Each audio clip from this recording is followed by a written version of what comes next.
인터넷은행 3%대 금리 무기로 천전. K뱅크 최저금리 3%대로 내려. 대환대출엔 0.17포인트 금리 인하. 카뱅도 0.4%포인트 우대금리 적용. 시중은행 긴장. 금리 인하 방안 모색. 이르면 올해 말부터 주담대 갈아타기가 가능해진다. 인터넷 전문 은행들은 금리 경쟁력을 무기로 시중은행에 주담대를 빨아들이기 위해 만반의 준비를 하고 있다. 인터넷 은행은 중저신용자 신용대출 비중이 커 연체율이 높아 건전성 관리를 위해 주담대와 같은 담보대출을 늘리는 데 주력하고 있다. 특히 가계부채 급증의 주범으로 지목되고 있는 신규 주담대를 늘리는 것이 부담스러운 상황에서 기존 주담대를 가져올 수 있는 대환대출은 인터넷은행 입장에선 매력적일 수밖에 없다.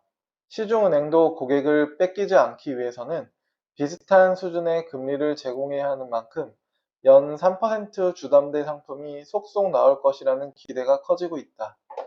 현재 은행권의 주담대 금리 하단은 4%대로 올라섰다. 고금리 장기화 우려에 채권 금리가 급등하며 조달 비용 상승으로 주담대 금리가 오른 영향이다. 금융당국은 금융사들의 금리 경쟁이 촉발돼 금리 인하 효과가 있을 것으로 보고 있다. 6일 금융권에 따르면 K뱅크는 아파트 담보대출 변동금리를 이달 들어 연 3%대로 낮췄다. K뱅크의 아파트 담보대출 변동금리는 이날 기준 연 3.83에서 5.81%다. K뱅크는 대환 목적일 경우 주담대 금리를 인하하고 있는데 이 경우 금리는 연 3.66%에서 5.65%로 하단이 0.17%포인트 낮아진다. 카카오뱅크도 다른 금융기관 대출 상환 목적일 경우 0.4%포인트 우대금리를 적용하고 있다. 단 주택구입이 아닌 생활안정자금을 빌리기 위한 경우에만 적용된다. 이날 기준 카카오뱅크의 주담대 변동금리는 연 4.01%에서 5.755%로 우대금리 적용 시 금리 하단이 3.61%로 낮아진다. KB국민, 신한, 하나, 우리, NH농협 등 5대 시중은행의 주담대 변동금리는 지난 4일 기준 연 4.17%에서 7.121%였다. 인터넷은행은 경쟁력 있는 금리로 주담대를 늘리겠다는 계획을 세웠다.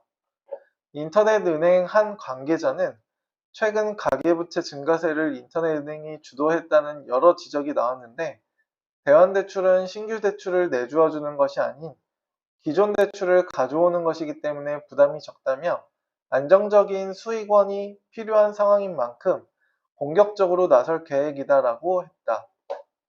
인터넷은행이 주담대 확보에 공격적으로 나서는 이유는 신용대출만으로는 수익성, 건전성 모두 관리하기 어렵기 때문이다. 신용대출보다 큰 돈을 빌려주는 주담대를 취급해야 대출 성장에 속도가 붙고 이자 이익을 안정적으로 벌어들일 수 있다. 건전성 관리를 위해서는 담보가 있는 대출이 신용대출보다 낫다. 중저신용자 신용대출 비중이 높은 인터넷은행의 경우 대출 부실 우려가 시중은행보다 크다. 지난 8월 말 기준 인터넷은행의 신용대출 연체율은 1.2%다.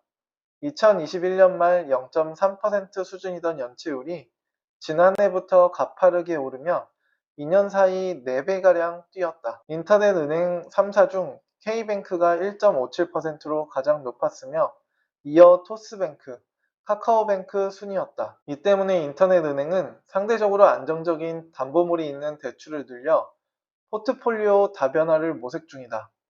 담보대출은 담보물을 팔거나 정부기관 등이 발급한 보증서를 통해 대출금을 회수할 수 있어 리스크 관리가 쉽다. 특히 주담대는 주택을 담보로 한 만큼 안정적인 대출로 분류된다. 연체가 발생해도 주택을 경매로 매각하거나 정부기관의 대위 변제를 받으면 원금 대부분을 회수할 수 있다. 금융권에서는 연 3%대의 주담대 상품이 속속 등장할 수 있다는 관측이 나온다. 시중은행도 금리 인하 방안을 모색 중인 것으로 전해진다. 한 시중은행 관계자는 대환대출의 목적 자체가 이자 절감인 만큼 인터넷 은행의 금리는 강력한 무기인 것은 확실하다며 지난 5월 신용대출, 대환대출 인프라 출시가 됐을 때 인터넷은행에 수요가 많이 몰렸던 것도 금리가 낮았기 때문이다 라고 했다. 그는 아파트 담보대출 시장 규모만 500조 원이 넘는데 고객을 뺏기기만 할 수 없다며 금리 하단을 3%대까지 낮출 수 있을지 방안을 모색하며 시뮬레이션 중이다 라고 했다.